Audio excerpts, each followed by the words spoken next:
to rock this place.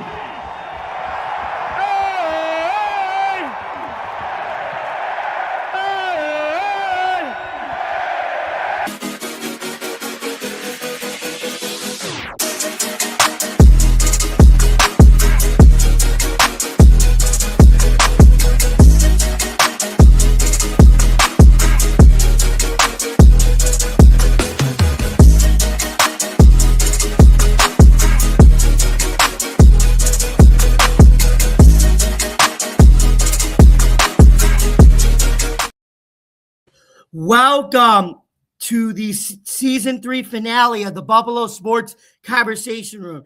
I'm your host, Jamie Malloy, and unfortunately, my co-host, Joe Dalio, couldn't be here as he had a scheduling conflict. So I'm going to welcome my special guest and Seattle Seahawks fan, Julie Miller, on with me. So without any further ado, here's Julie. Hey, Julie, thanks for having me, Jamie. Yeah, no problem. We were just talking backstage about your beer stats that you got from your dad. I thought that was pretty cool. Oh, yes, absolutely. 1983, handcrafted in Brazil.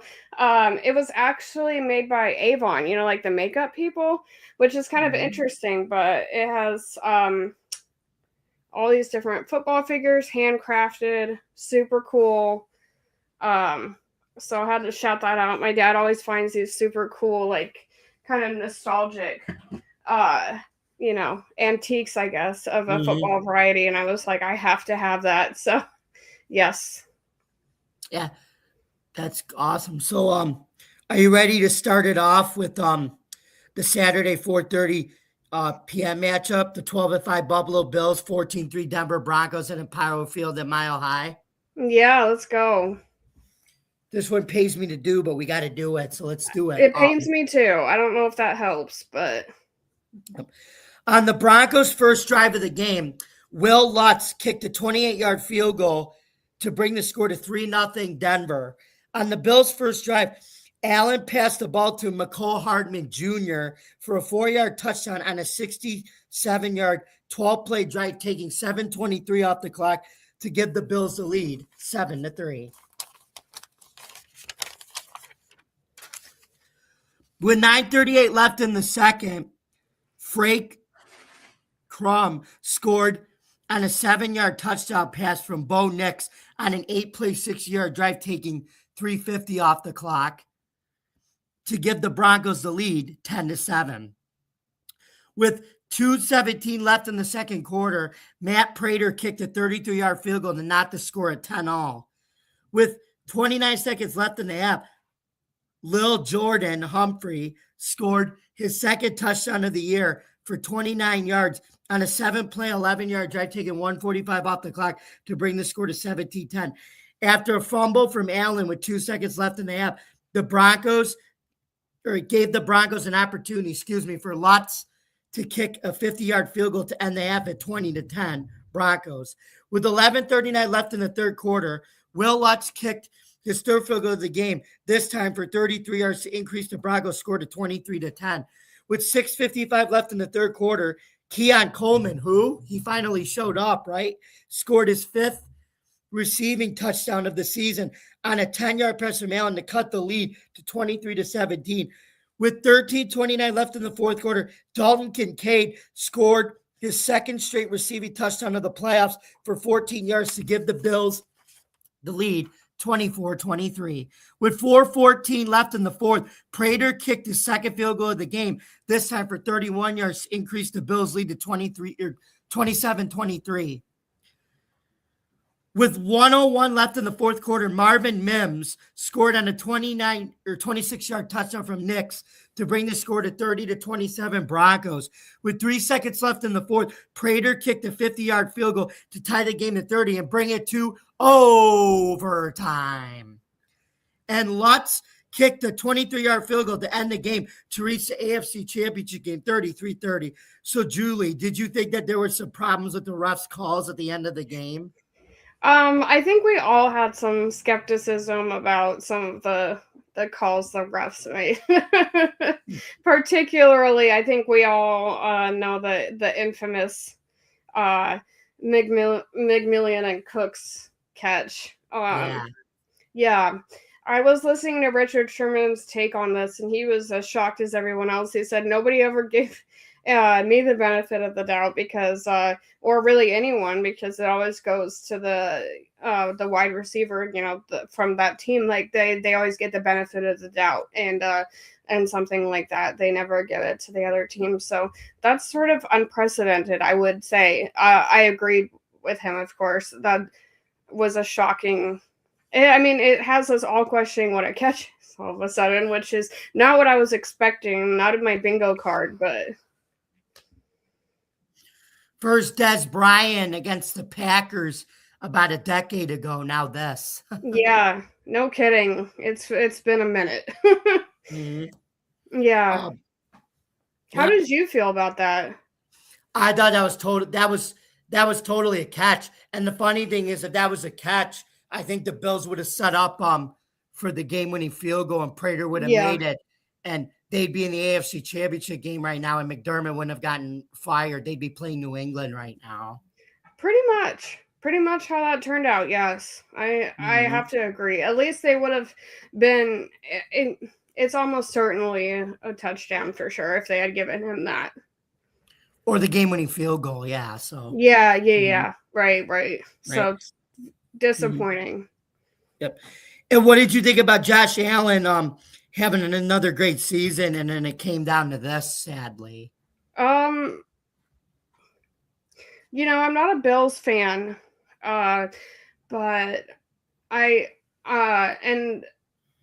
Josh Allen is a great quarterback, probably not one of my most favorite of all time or anything, but I had to feel bad, obviously. I think everyone did.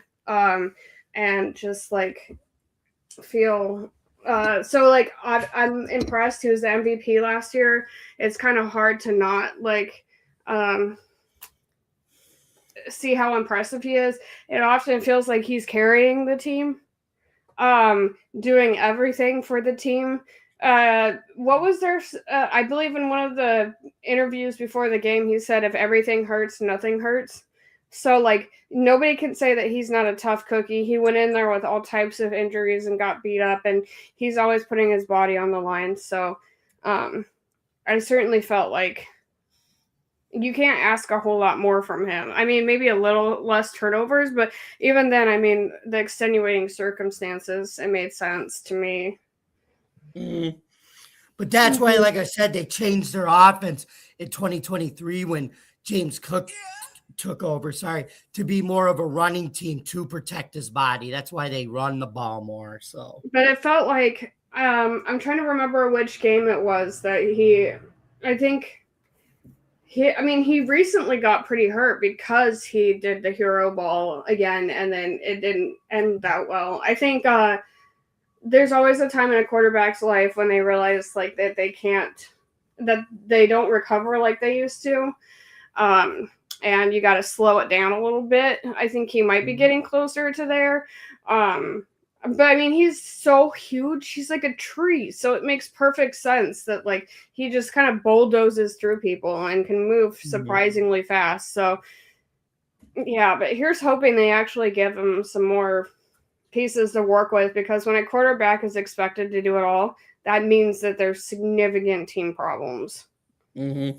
Yeah, and it often feels like he's the only guy there.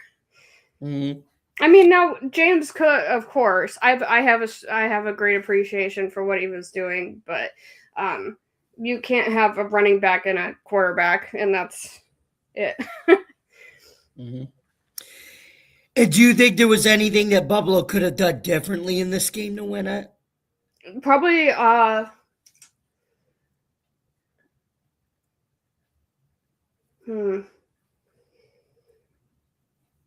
mean, I think the obvious answer would be less turnovers and fumbles, but I feel like that was a symptom of a lot of other issues that I'm not you could do a full diagnostic of design play and things like that. But I mean, it would be too easy to boil it down to just, Josh Allen should have did this or that or whatever. It felt like they were giving James Cook the ball a lot, but he wasn't always handling it that well. And I was just But I get it because he was also doing great things. So it was kind of like a tough one there. But yeah, I don't really. It's a time of possession offense. That's what they do. Yeah. Yeah. Mm-hmm. Yeah. I don't. What do you think? Well, I think that last drive where they took all that time off the clock in the fourth quarter, they missed that wide open touchdown to Dawson Knox that would have made it Right. 31-23 instead of kicking the field goal there to only go up by 4. Right. Yeah. Yeah, I agree. Mm-hmm.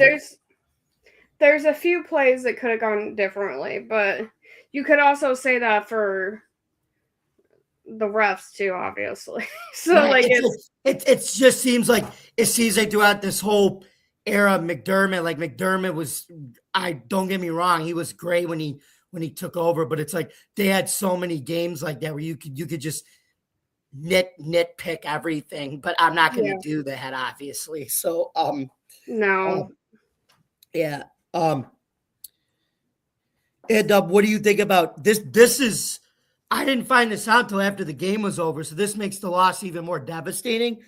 But what do you think about the fact that Bo Nix suffered a broken bone in his ankle in that overtime play? And it's like, so they quote unquote won this game, but at what cost? Because now he's out for the year and Jared Stidham has to start next week against the Patriots, who look like the Patriots of the old, because now they're getting favoritism from the refs like they used to with Brady. Yeah, that's disaster fuel. I don't know what they did to anger the football gods so repeatedly in the past, but yeah, it's like the worst ever. I watched Brandon Perna, on That's Good Sports Copa about it for 45 minutes, and I completely understood why it took that long and probably longer. Because imagine actually getting there and then, which is an achievement all in itself, and then knowing that you're going to have to go for the guy that hasn't started a single snap the entire season, and that hasn't happened since the 1950s. That a quarterback that hasn't snapped one time and the regular season is now in a championship. So that was shocking stat to me, but it makes complete sense. I thought that they might have hustled somebody else in there. Any other number of coaches. I mean, the quarterbacks, because Stidham seems like a really unfortunate. I would have probably preferred a more experienced, like a Flacco or something over Stidham. No offense to Stidham, but he hasn't done any like regular game snaps. Like I would rather have somebody who's actually played this season, who is, even if they're old, you only need them for 1, maybe 2 games. So going with him seems like a risk. And then, yeah, it was one of the worst. I'm just like, whose cornflakes did you piss in? Was my question, because I was like, there's no way. Yeah, and then it was like, sure, it was, it made their win a little more ridiculous, because now they can't actually utilize it like they would if he was healthy. It was like the universe was telling us it wasn't supposed to happen this way.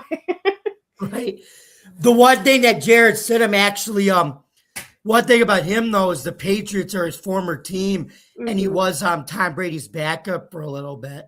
I mean, but other than that, Right, and I'm sure he's a perfectly good quarterback, but we wouldn't know because we haven't seen him, and he hasn't done any snaps, any reps. Like, those are really important, and he hasn't done them. He's not been the main guy. He hasn't practiced with probably those guys very much. He probably had backups or whatever they do.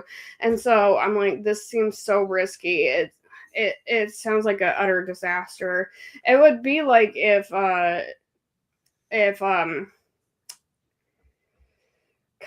the little ginger dude. How am I forgetting Sam Darnold? Sam Darnold, yeah. Yeah, it's been a day. So it's kind of like if he was out with that shoulder injury, the oblique injury that everybody was worried about, and Locke came in, my nemesis, my nightmare, it would have looked a lot like that, I feel like. And that was something that nobody wanted to see. Mm-hmm. So it's like the worst reality. Although if you think about it, though, Drew Lock could have ran that offense because Sam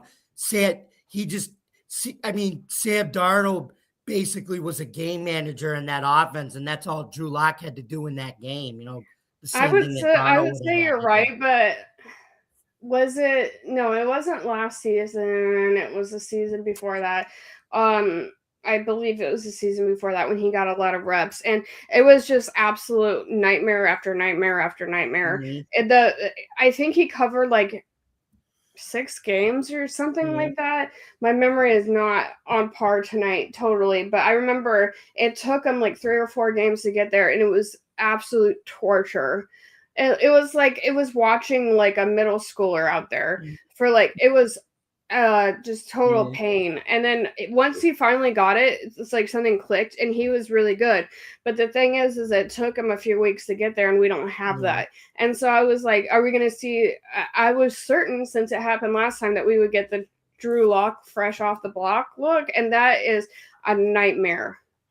Like a game manager or not, he couldn't do a damn thing. Okay. That was with Pete Carroll, though, last time. I think it would have been different with Mike McDonald, though, when he did that. I have trust issues with him because we've had a past. Those games were unforgettable for me. Just watching him just mess up everything repeatedly, just rep after rep after. I'm just like, forget about it. Like, I didn't even want to watch the games. And then when it finally clicked, I was like, oh, thank God. But boy, did it take a while. So I don't trust him. Okay. I don't trust him. Yeah. So I think it feels probably like that for the Broncos. And it's no offense to either quarterback, but. But speaking of, let's move on. How about we talk about, I was actually going to ask because there is that big news about the promoting firing McDermott, obviously, and then promoting Brandon Beane to president of football operations. How do you feel about that? It sounds like you didn't want McDermott to go. I didn't want either one of them to go, but unfortunately, one of them had to.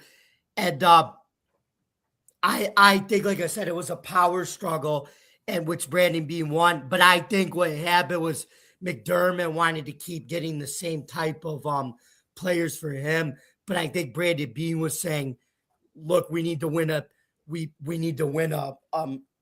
Super Bowl now," and he just said he let McDermott go because I think Beane was just sick of doing the same thing over and over again and expecting different results. Yeah, so you're okay with him being still there and promoted then? Yeah, I am. Okay, because I heard mixed reviews on that, so I was curious what your take was.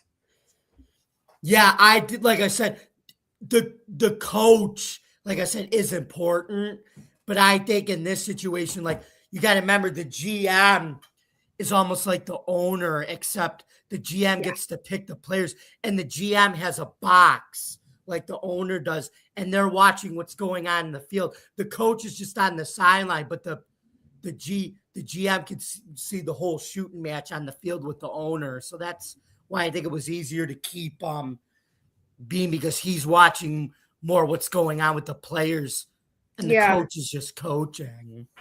Yeah, I hear you. And yeah, they definitely need to do something different. So yeah, if he's facilitating that.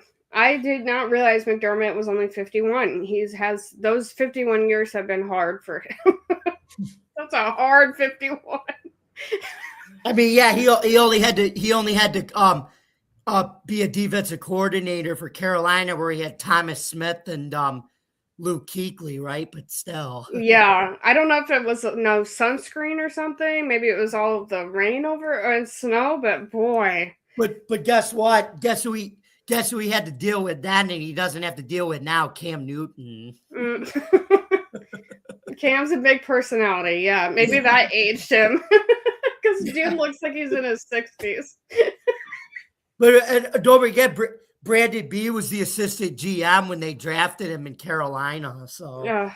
Oh, interesting. yeah, before McDermott and Beane came to Buffalo, they were with Carolina. So. Oh wow. Well, who do you want? Who would be your first pick to replace him? You're not going to be happy if I say this, but I think you know who I'm talking about. Well, you haven't said. I want your offensive coordinator. Oh, well, of course, everybody wants that. Yeah, that would be quite the option, yes. Clay Kubiak. I understand that. Yeah, I haven't even heard anybody talking about him, though. Some people are saying they're actually saying he's, if you believe the odds, some of the odds are saying he's actually the top candidate for the Bills. Oh, okay. Well, yeah, I would snap him up too if I were you. Yeah. Absolutely. Well, hey, think about it. He's coaching Sam Darnold right now, and guess who happens to be best friends with Sam Darnold? Josh Allen. So really, yeah, because they were both buddies. Because they were both drafted in the same draft class together, and they really bonded over that, even though they went to different teams. I just feel like Sam Darnold's one of the most cringe humans in life, but it's good to. So I didn't know Josh Allen. Well, I didn't know he had. It's nice to hear he has a good friend like Josh Allen. But it's good to. I'm glad Sam Darnold, though they didn't do what they did to other quarterbacks who failed in the top 5. They didn't throw him away like a piece of trash. Like he went to different places and they actually believed in him and used his skills right. And Mike McDonald did the same thing. He actually believed in him and they used his skills right, which the Jets didn't really use it. They didn't really do that with him. But I'm glad the league didn't throw him away like a piece of trash and somebody believed in Darnold. So yeah, I would have definitely put him in the trash bin a couple of years ago for sure. So it goes to show that the team is a huge part of a quarterback's development and how much talent is getting wasted now. It's worth thinking about. We probably lost a lot of really good QBs early because they went to a bad team or something, but such it is. Yeah. So anyway, here we go. Do you want to move? We're going to move on to the Saturday 8:00 p.m. game between the 12-5 San Francisco 49ers versus the 14-3 Seattle Seahawks at Lumen Field, however you say it. But Lumen, yeah. Lumen Field, yeah. With 14:47 left in the first quarter, Rashid Shaheed, in a trade from the New Orleans Saints, ran it in on a 95-yard opening kickoff return to bring the score to 7-0 Seahawks. Hey, that UFL kickoff rule, right, Julie? We brought it into the NFL, and that's what they wanted, more returns, right? Mm-hmm. So, with 5:06 left in the first, Jason Myers kicked a 31-yard field goal to increase the Seahawks lead 10-0. With 1:50 left in the first quarter, Jackson Smith and Jingba from the Ohio State University caught a 4-yard touchdown pass to end the first quarter, 17-0. With 11:58 left in the second quarter, Eddie Pinheiro making some bread here, kicking a 40-yard field goal to cut the lead to 17-3 Seahawks. With 4:52 left in the second quarter, Pinheiro delivering more bread, kicked his second field goal, this time for 56 yards to bring the score to 17-6 Seahawks. With 31 seconds left in the half, Kenneth Walker III, or KW3 as I call him, ran it in for a 7-yard touchdown to end the halftime score of 24-6 Seahawks. With 7:07 left in the third quarter, Myers kicked his second field goal of the game, this time for 24 yards to increase their lead to 3 scores, 27-6. With 2:23 left in the third quarter, Walker scored a 15-yard touchdown to end the quarter at 34-6 Seahawks. With 12:43 left in the fourth, Walker scored his third touchdown in the game to seal the win, 41-6, and bring the Seahawks to the NFC Championship game. So, Julie, what did you think about kind of like what the Bills do? But I think you've kind of seen the league kind of shift back to this, even though it's an air it out type of league. What do you think about them playing like an old school, time of possession game where the running game played a bigger role than the passing, and then they ran it down Seattle's throats, and Darnold just threw the ball when he needed to. It was a gritty win like that. What do you think? I think the Seahawks have always relied super heavily on running backs. And I'm thinking, I'm having a hard time thinking I'm going 15 years, but I just feel like we've always had a really strong running back core, and we use them all the time. I think we're just a super run heavy team, have been for most of our since Russ got there, at least. That was Pete Carroll's car. That was Pete Carroll's calling car, was just keep running the rock, Right, and that really works for us, I would say. And we get really solid running backs who are really talented. Obviously beast mode. I mean, come on, get your Skittles out, because that guy was crazy. So it would take like 9 or 10 guys to bring him down. They still couldn't bring him down. Okay. Yeah, Marshawn Lynch is the one for the books, and he's still awesome now. And so we've always been doing this. So I just feel like it's our MO. I can't remember a time. When Russ wasn't scrambling, it was pretty much getting ran. I don't think we've been super throw heavy. I mean, we have the moon balls, of course, right? But I feel like running backs is our thing. So it just felt like a continuation of what we already always do. Run the football, play good defense. And I mean, we have Kenneth Walker at the third, and then we also have Charbonnet. And most people would be like, "Why do you need another one? You already have one." Well, we need two, because they get injured and they get used all the time. And they have different skills, of course, but some teams only have like one solid running back. We need two really good ones. Always need two. So that's why we got what we got. I'm going to pull a Chris Bermanism here. I don't know if you know, I do this on my show with Joe. I pull some Chris Bermanisms. So for Zach Charbonnet, Charbonnet's a type of wine, right? So Chris Berman would normally say wine for everybody. So I always say wine for everybody when Charbonnet scores. Yes. Because how Dan Campbell, he used to say soup for everyone, Dan Campbell. And then Sam Adams, the defensive tackle, used to say beer for everybody. Yeah, absolutely. Okay. Yes. And I was sad when he well, see, this is the thing, and nobody specifically said this, but I felt like there's undertones that Kenneth Walker III was getting kind of ignored in lieu of Charbonnet, and he was sort of getting shown out all the time by Charbonnet, the younger talent who was seemingly doing better, and Kenneth was having a really kind of a low yardage season, I think, in comparison. He wasn't doing that great. It felt like he wasn't really able to run it that much this season. I don't have all the stats to back that up, but that was just my impression, is that Charbonnet was out there a lot more, and that he was more solid. And so to see Kenneth kind of come back into himself, I guess, at the end of the season and obviously I don't want to see anybody get injured ever, but for Charbonnet to kind of leave, I think that sort of opened the door even wider for Kenneth to remind everybody why he's there and why he's really great. So I feel like even if it was never stated that that he was kind of getting shown out by his predecessor and kind of iced out a little bit, I feel like that was sort of an undertone. So it was good to see him out there like killing it, And what do you think about the Seahawks defense not allowing a single touchdown for a second consecutive game against the 49ers? And we talk about the Legion of Boom defense. I'm impressed by this defense too. Where do you see this defense compared with the Legion of Boom? Well, I try not to make too many comparisons because I appreciate both for what they're bringing, right? But I would say they're really good. And so we're the Legion of Boom, right? I think they like to call themselves the dark side.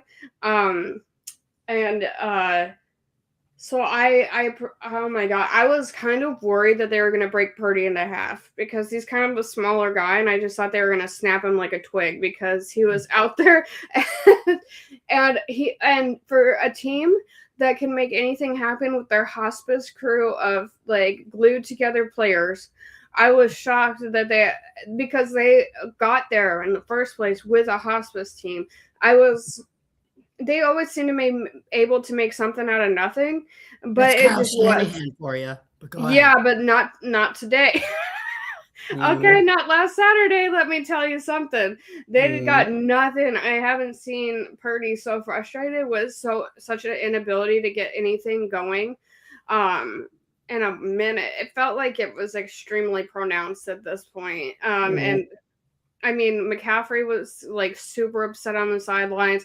They couldn't get anything going. And I'm like, oh my God, just don't like snap his leg off because those guys are big, they're mean, and they are like not to be played with. So they scare me and they're on my team, but because they are huge. Like, so I have a strong appreciation for what they're doing. It's good to see a really strong defense like that again.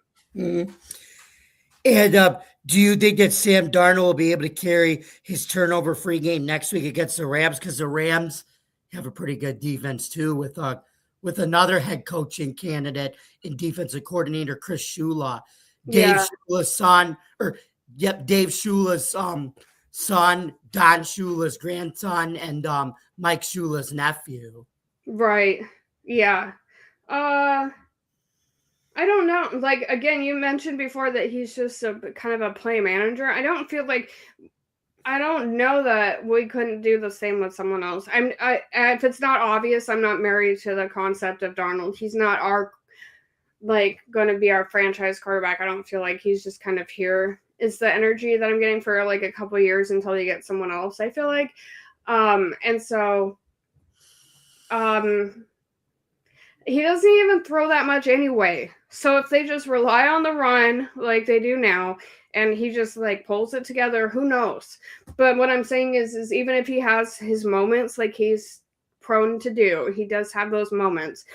I think that between the defense and the run game, we might be able to compensate even if he does. We have been all season, or we wouldn't be where we're at. You know, there is a guy, there is a young backup that you have below Sam Darnold that like Sam Darnold's played so well that everybody forgot that you drafted this guy. Yeah, even I forgot because you know who I'm talking about, right? Jalen Monroe, right? Jalen Milroe, yeah. Milroe, yeah. My bestie, shout out. She actually had an event at work where he was there doing a food bank thing. And so I was like, who is that? And so I looked up his number and it said it was Jalen Monroe. And I'm like, who is that? I've seen like 2 posts of him on like fan pages for the Seahawks all season long. Like, I think everyone forgot that he existed. He was your rookie quarterback this year. You drafted him in the 3rd round. Yeah, right. Completely spaced out on that one. Gonna be honest. Would love to see what we can do with that. Obviously not right now. Well, I mean, if you saw him in Alabama, I watched his tape on draft night. He's good. And I'm at the read option and the RPO, and he can help you with the tush push too. But the one thing about him, though, is we got to get him polished a little more as a passer, and I think you have a really good dual threat guy there down the road. Well, yeah, now that I know that he's alive and on our team, I feel like I'm excited to see what he can do because he just might be what happens in a couple years when because Darnold, again, like I said, is just sort of a bridge. And I'm totally open. They saw something in him.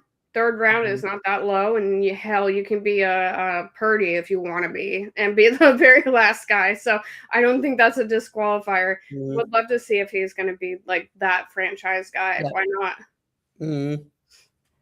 he's just raw right now with passing, but he's a much better runner than Darnold is. So. Well, and I love the idea of having the rookie quarterback not getting shoved out on the field in the first year. Some of our greatest talents of yesteryear have, actually got to sit like Brady, like Russell Wilson was a third-round pick too, 2012, yeah, third round, I think. Yeah, third round. and he was a little short king. Nobody thought he was going to be able to do a lot of the things that he did. I'm trying to think. Tom Brady, Aaron Rodgers. Some of our best have come from people who like sat out a couple years. I don't think that. I think it's a disservice to rookies to put them out and like watch them flounder. You know what I mean? And right. And so, what is your prediction for next week's game? Rams at Seattle. I gotta say, and this is just my personal, drama. Take it to my counselor, but I just feel like the Rams have. Well, first off, I have this sinking feeling that the Rams loving crew is going to be there. The same one from 2019 with the Saints. As a Saints fan by proxy, I take that loss very seriously. Never forgave the Rams for that one. Never will. And so like. I just have this sinking feeling that that's going to be the same officiating crew.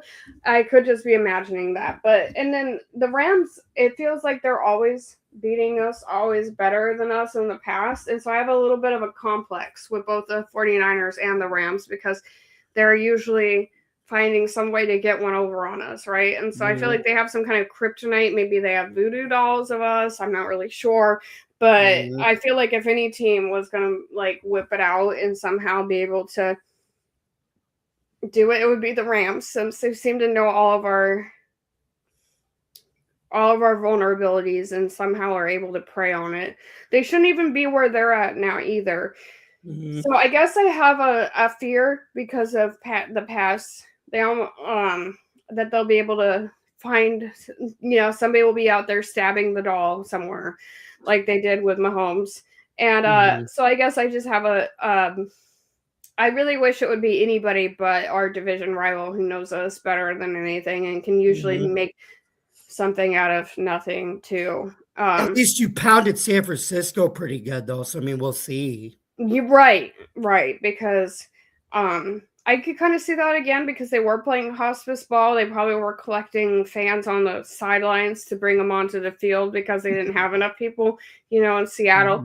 So, like, I kind of felt like they're just so down bad that, like, if it went any other way, it would be concerning. I certainly think that we can and should trounce the Rams, but, God, they seem to they're a kryptonite, man.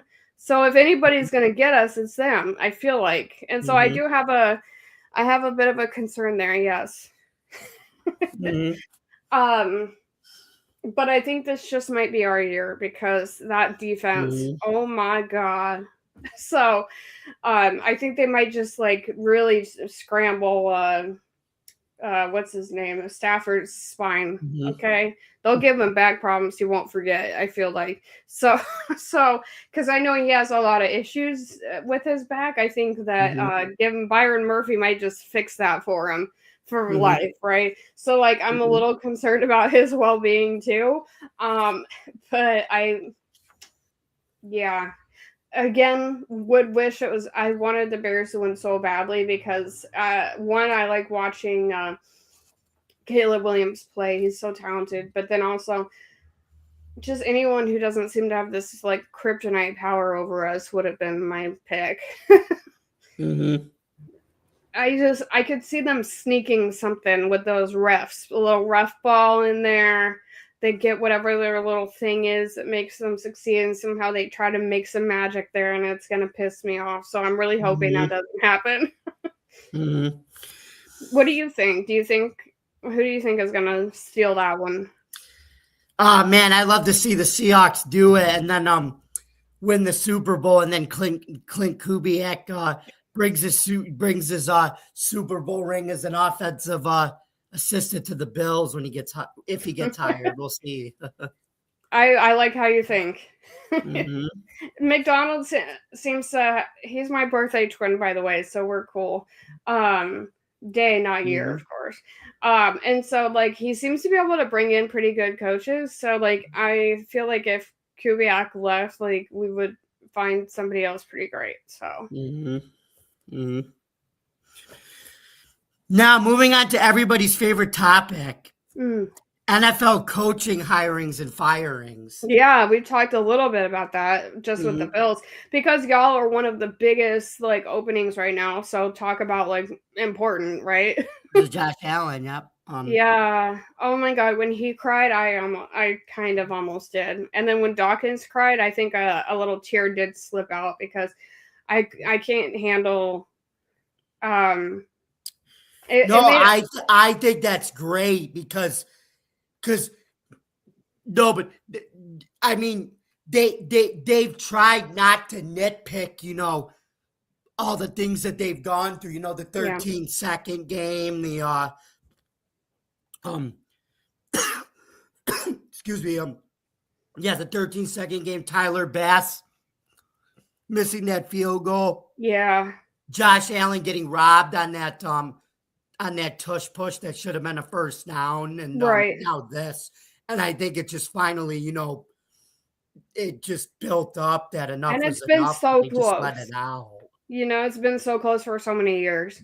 And so I felt like that too. And I was thankful that Richard Sherman had an empathetic approach to that. I saw some different broadcasters who really need to get a therapist and learn how to be a man who can express their feelings because it's really clear that they have some repressed emotional issues because anyone who says that he's weak for expressing that, they must have forgotten that he literally said, if this doesn't hurt, if everything hurts, nothing hurts, because he's a tough cookie, and just because you cry doesn't mean that you aren't one.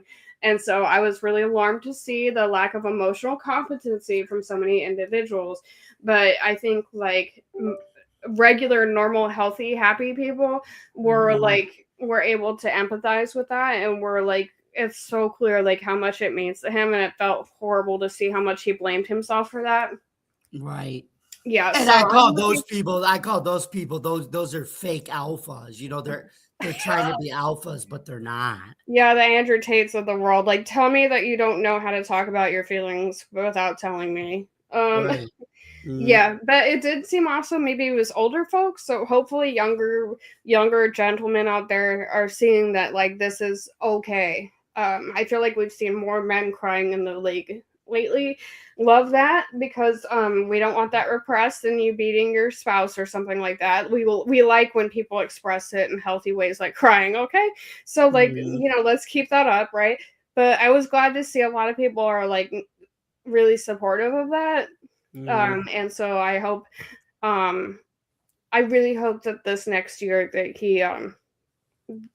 he gets some much needed support like on the field. My God, because to blame himself for that made me so sad. Yeah, but Josh is a good heart. He's got a heart to do that. I mean, I think he should. I think him owning up to it shows that he cares and he really wants. The passion. He really wants to get a Lombardi trophy. The Buffalo, he does. Yeah, the passion and the love for the game and the team was so evident with those tears. I feel like it communicated everything.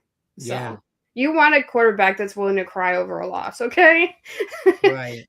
Yeah. Remember, I don't know if you remember, they tried to give Caleb Williams. Remember when he cried at USC and they lost to UCLA? He was crying to his mother, and they tried to say that he was being a crybaby and blah blah blah. It's like he's close with his mother and he's passionate about a game. He lost to his biggest rival. I mean, is he not allowed to do that? He should. A lot of the broadcasters are boomers who are like 50 plus. And I just feel like hopefully with the younger generation, we can kind of come to the conclusion that this is a healthy thing. Again, you cannot say quarterbacks are not tough. So many players played through broken bones this year.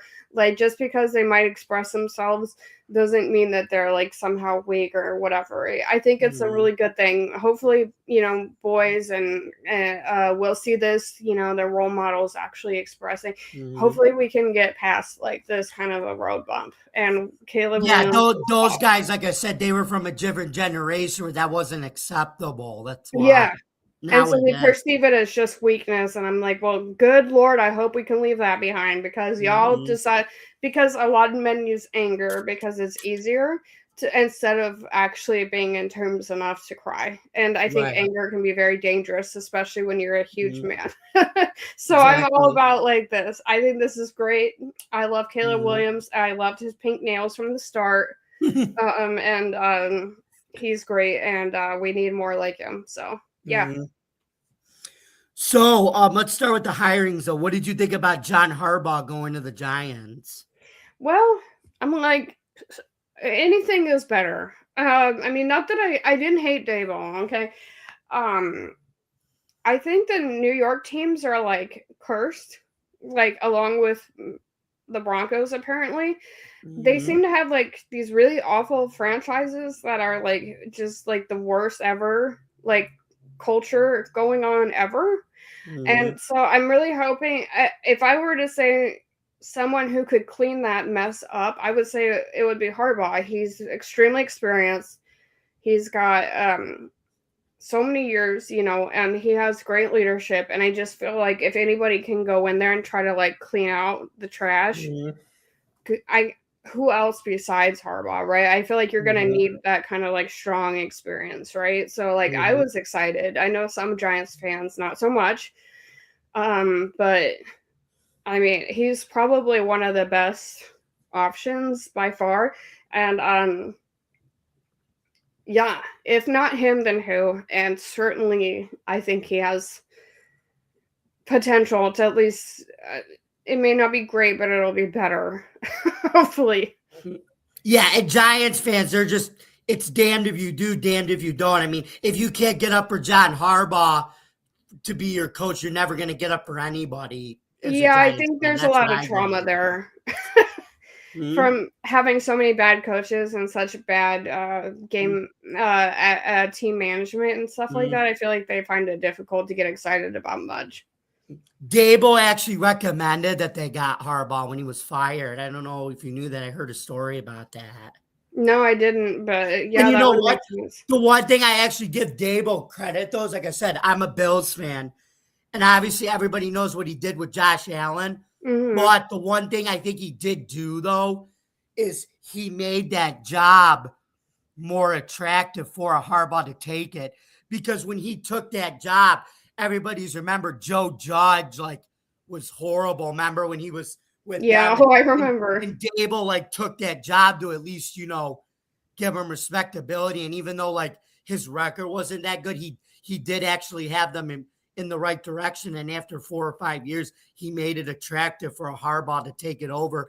And like I said, it showed that Daboll came in, which made them ready to win now. And that's why hiring Harbaugh shows that they're finally ready to win now than later. Yeah, it did feel like that. It felt like they were really willing to fix things.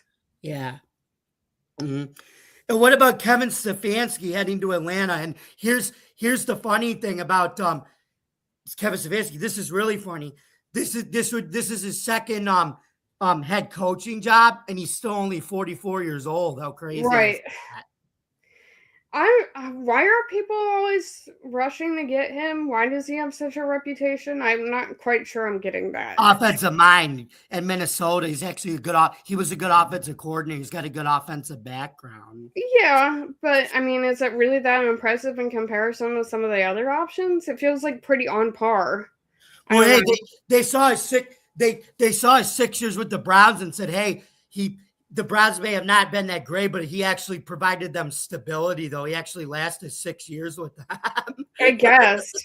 Or the team was complacent and they had so many other problems. They didn't feel like getting a new head coach and trying to navigate that too.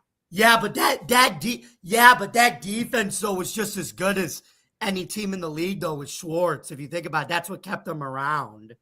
Yeah. I guess I feel like he's a little overhyped, but I feel like we'll definitely see because on paper Atlanta's really good, or it has some really good players, anyways. So Well, like you know, he's gonna have a chance to develop Michael Penix, and he's gonna have a strong running game with Bijan. yeah, So right. And so if he, I guess we'll see, and he's going to be better than what they had again, yeah. and he has tools to work with. So here's hoping that we see signs of life from a team that should have done much better this last season. Mm-hmm. And Julie, I think you're gonna you might like this one because I think it's a little bit of history for the Titans. What did you think about the Titans hiring none other than Mr. Robert Saleh as their new leader? Well, I have a lot of love for Robert Saleh. I don't really feel like he's had a fair run in the league. He had to deal with the Jets for all that time, and then now he's getting the Titans, which feels unethical. And Right, but at least he's got Cam Ward, not Aaron Rodgers at 44 years old. Right. Yeah. And on top of being the first Muslim Arab head coach, not the first Arab, I wrote an article about that, by the way, when I was at Celeb Mag about him being the first Muslim coach. Yeah, I've written a lot about that, and I was really upset about the Jets acting like they had to escort him out with the security saying he was, I forget what they say. I don't want to misquote it, but it definitely felt like it was a stereotype. I was not happy. I feel like he got completely wronged over there. It was gross. It was disgusting. They made him sound like he was like violent on the edge, kind of, because we never have people getting escorted out by security. Mm-hmm. Did not love that. Felt like that was prejudicial. Anyways, he had to deal with the Jets, and then they did that to him at the end. The Titans are rough. I hope that they do better. I hope that they give him a real go. He does have better options. The Jets are trash. Their culture is trash, and I don't appreciate them at all. And so anything is better than that. But I'm certainly like it's quite the challenge for him. And I already feel like being a Jets and his position in the league is enough of a challenge, but he's willing to take it on, and I'm excited to see it. So I have a lot of love for Robert Saleh. The Jets were not a good reflection of what he can do. They're not a good reflection of anything except for a trash can. And so I look forward to seeing I do like Aaron Glenn, though, actually. Yeah, I feel like he's another victim of their trash. So well, guess what? He did actually help get rid of one of their trash, which was Aaron Rodgers. The first thing he did when he got in there, he said, "Goodbye, you're gone." And that one loser, Hackett, Nathaniel Hackett. But do you think that? What about this? Mike LaFleur was actually under Robert Saleh. Mike LaFleur was the Jets offensive coordinator, and now he goes to the Rams. And he's about to be a head coaching candidate, and he couldn't even do it with the Jets. Mike LaFleur. Yeah. Oh my God. But anyway, you know how I feel. I feel like Robert Saleh. I think that whole Aaron Rodgers drama, I think that got him fired because I think the first 2 years, actually the second year prior to Rodgers, they were 8-9. Yeah. And even though Zach Wilson, I think, wasn't developing, I would have actually still taken him over Aaron Rodgers at the time. I honestly think if they played Zach Wilson and never signed Rodgers, I still think Saleh would have been there. Yeah, which may have not. Maybe this is a good thing for him that he got a fresh start because I think they would have. Right. Like I said, he's got a chance to develop Cam Ward. I think the one thing though is I think Tennessee's defense will be good. He's had great defenses everywhere he's been. Right. Yeah. I have a running theory that Aaron Rodgers is a Grim Reaper for careers. Exactly. It certainly seems like everywhere he goes. I mean, but anyway, let's move on to the next firings. Now, this one was actually done. It was in the middle of the season after they blew another 10-point loss to the Bears. The New York Giants fired Brian Daboll. Did you think at the time that they should have fired him in the middle of the season and gave the coach to Mike Kafka? Or do you think they were actually just better off waiting until the end of the year to do it, because they ended up only really winning 2 more games under Kafka, but they did look a little bit better under Kafka. So that's the thing. Yeah, I think it was another trash decision by an organization that's struggling. Dayball is not that bad. You didn't have to do him like that. It felt unnecessary. It was pretty gross to me. To me, that's a kind of discouragement from bringing in a better head coach. I'm glad that didn't scare Harbaugh away, because do you really want to be the franchise head coach for a team that's going to get rid of you in the middle of the season and embarrass and throw you out like that? I don't feel like that was necessary. Yeah, I didn't appreciate that. I think you got to be really, really, really bad. And I feel like they had so many problems, and he was only a small part of it. And it felt like a scapegoat or something for the disaster that was happening elsewhere. He still was, like I said, a lot better than Joe Judge was. Just saying. Yeah, sure, get rid of him. I don't mind. But the middle of the season was dramatic and unnecessary. Right. Anyway, this one's going to be fun. Let's do this one. Moving on to Mike Tomlin of Pittsburgh.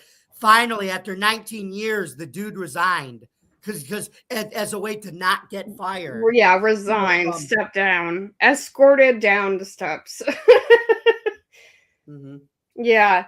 God, I don't know. I like Tomlin, and I just feel like it's Aaron Rodgers striking again. I felt like they were doing something good last year, and I know I'm biased because I love Russ, but I feel like if they had kept him, like they might have been in a Justin Fields, but Justin Fields got benched though because he was kind of he was 4-2 though with the Steelers before he got benched. So yeah, but then Russ was doing pretty well too. They still had their winning record, and so I wish they could have kind of kept that ball rolling. It became clear to me that once Harbaugh got fired, that it seemed like 2026 was going to be the year of firing all of the experienced head coaches that were having like semi-decent performances, but not quite meeting it. So I wasn't surprised. I did call that one. Along with McDermott, it was like, if you've been there for too long and you haven't gotten us a Super Bowl, you're out. So I wasn't totally shocked, but I was kind of disappointed. I like Tomlin. Okay. Right. So what do you think? Where do you think he's going to go? Do you think he's going to keep going? I think he's going to keep coaching. He may, but I think he may. I think he might eventually do. No, I think the plan was he was going to take a year off to do broadcasting and then look to get hired in the 2027 cycle. That's what I heard. Yeah, which is very reasonable. And Peyton did that. Sean Payton did that.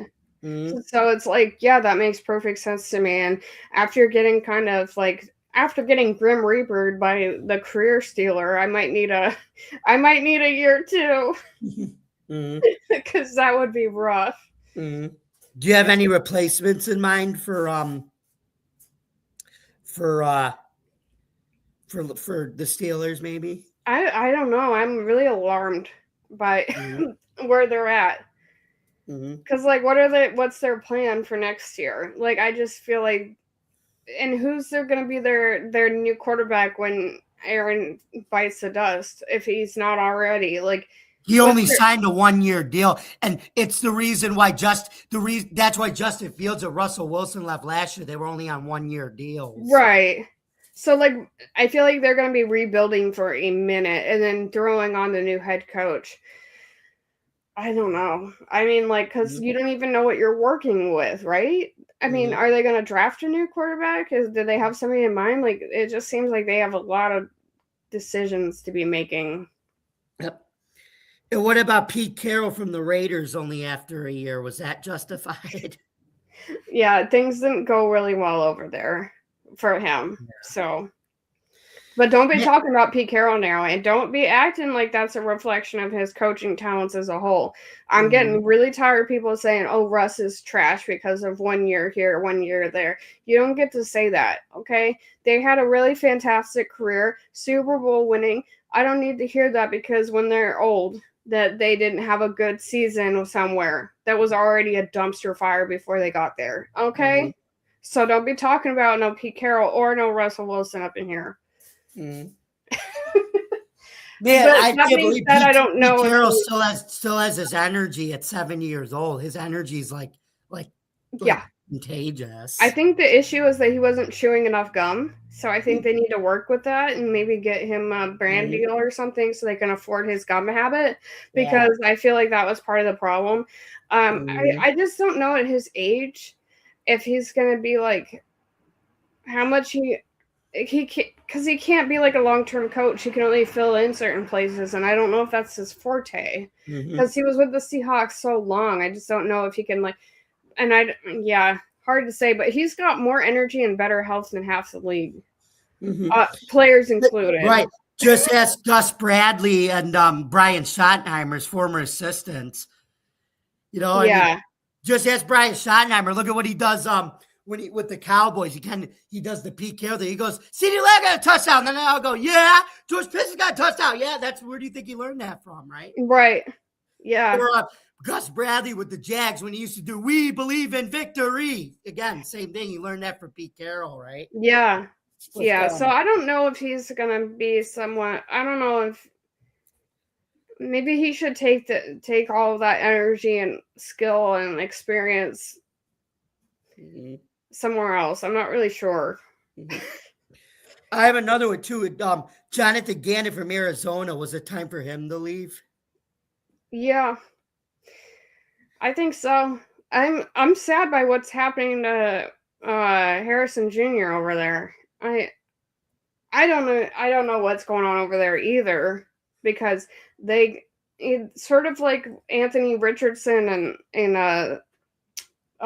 Indianapolis. It feels like Anthony Richardson wasn't NFL ready. He left college too early after 14 or 15. Yeah, but he was their starter, and then they benched him even though he could play, and they were like, bye. So it kind of felt like that. I mean, I was kind of shocked when Kyler Murray didn't come back, like, ever, and they were just, like, done with him. And I'm like, is that going to be the decision? What are they going to do? Brissett is not going to be, like, a long-term solution. So I'm kind of confused on what's going on over there too. And now they're throwing a new head coach on to whatever mess is happening. They also have some significant culture issues that they're going to need to sort out and figure out what happens to Murray. I think if he gets kicked off the team, though, that he probably doesn't have much of a future in the league because he has a reputation, you know? Right. Yeah. Any replacements in mind, you think, for the Cardinals? Bring Dayball over there. Why? I don't know. Because I wasn't impressed by Gannon. I don't know. Anybody will probably do that's not the new talent that they don't know if they're good or not yet. Just somebody who's probably anything would be better. I don't even know how he got that position. Well, because you know why he went to the Super Bowl as a defensive coordinator with the Eagles under Sirianni before he got hired. Yeah, well, that really worked out for him. So, yeah. I guess I'm getting tired of these super young defensive and offensive coordinators who are like somehow becoming like these really big head coaching picks when we don't actually know if they can do it. Yep. So not one of those. Somebody who's at least been a head coach before, yeah? Yep. And how about Mike McDaniel from Miami? Was it time for him to call his fate? Yeah, I think we all can agree on that, right? They were kind of a hot mess, and they're also going to have to sort out what they're going to do with their quarterback situation. What a mess, right? But, like, he's a funny guy, though. I feel like he's the opposite of what you would associate with a football coach, like, personality-wise. Dispositionally, and so like for that reason alone I appreciate that because we need all types, right? But like I just think that was not working, and they needed to clean house because it was just a disaster that was continuing to grow. Well, luckily I think they actually found a pretty good replacement in Packers defensive coordinator Jeff Hadley. I think that may not be like the most I didn't appetizing understand that hire, one but I either think it's because early. I think they'll take that over McDaniel right now, I guess, but like the Packers Mhm. defense, I didn't follow them that closely, but whenever I did, their defense was a disaster. I didn't understand that one That's either. because Micah Parsons ended up being out for the Yeah, year. but if your defense relies on one person, you've got bigger problems. And if the only reason that you're good is because you have one good player, you're not that great. Mhm. So I feel like he's not shown a damn thing other than he can Mhm. have a good player on his roster. I Mhm. have no idea. To me, that feels like another Gannon decision, and I don't see that going Mhm. well. So whatever. Mhm. Mhm. Disaster. I don't think Mhm. he's gonna go there and clean it up. Oh great, you're gonna bring Micah Parsons there too? Like No, because he's got a big contract with the Packers. He's already signed to them to a second yeah, of big course deal. not. I just mean like you're not a good defensive coordinator if you can help a good player do good things on your team. So Mhm. hopefully he can find another Micah Parsons to show that he's still good at it. Whatever. I just The one thing I think he is gonna do though is I think he's gonna bring even when they hired one of the why they hired him, because the GM they hired came from the Packers, and he said we need to be more we need to be tough, we need to be more of a tougher and nastier team, and that's why they brought him in, because he was basically saying we need anti Mike McDaniel. They were not tough under him at all. wow. But I'm saying he thinks Jeff Halley at least brings a toughness to the team that they need, that can make them a little more competitive.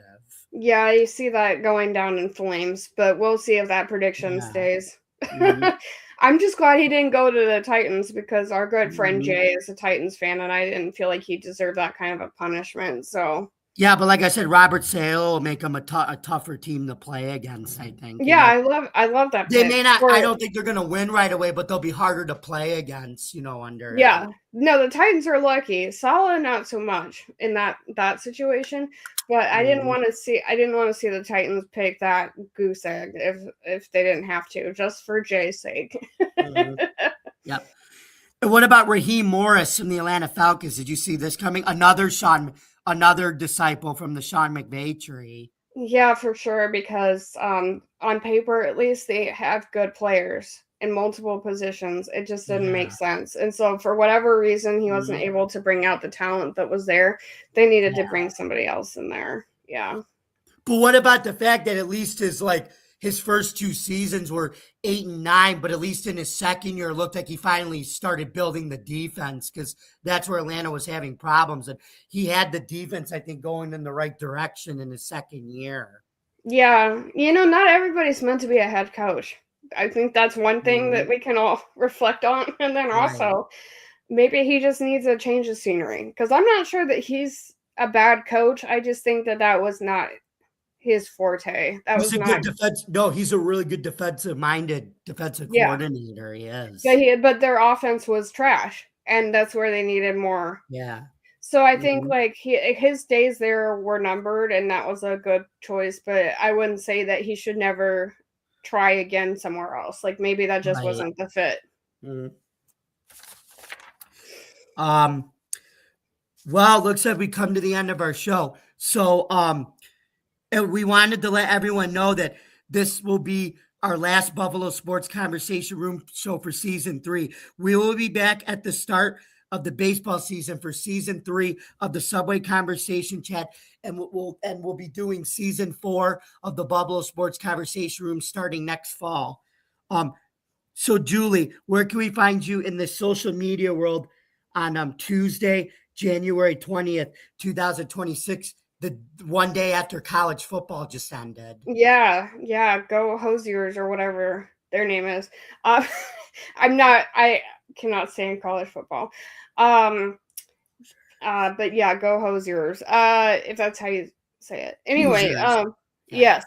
Um, you can find me at It's Miller Crime on Twitter, on Instagram. Um, it's a play on It's Miller Time, of course. You have to be a little older for that one, but it's a good one. Okay, okay. Anyway, and I I've been slacking a little bit on the writing, but I will be posting my articles there in the upcoming weeks. So keep an eye out. And Black History Month is right around the corner, and I'll be covering I'll be doing articles on that in particular. So you have that to look forward to. So yeah, just check me out there. And where can they find you, Jamie? Besides here. Yep. You guys can follow me, yours truly, on Bill's Chat 1 at Bill's Mafia Chat, and also at Jamie Malloy, the unbiased journalist, at DJ Dog Tags on X, and theforkball.com, where I write about all sports. Please don't forget to subscribe to our YouTube channel.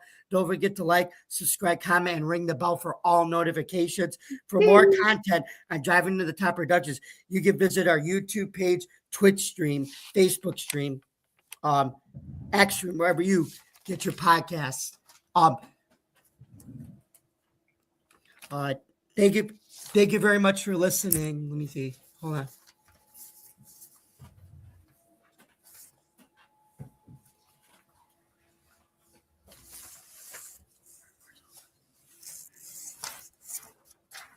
Well, it was definitely great to be. Hold on, Julie, I'm back. Thank you very much for listening. And remember, folks, it was a great season for the Bills. Too bad the refs had to end it. Shout goes out to James Cook for winning the rushing title. And let's all root for the Seahawks against the Rams in the NFC Championship game. And the quarter friend, Chris Berman. Nobody circles the wagons for the last 9 years under head coach Sean McDermott like the Buffalo Bills. See you next week, folks. See you next season. To rock this place.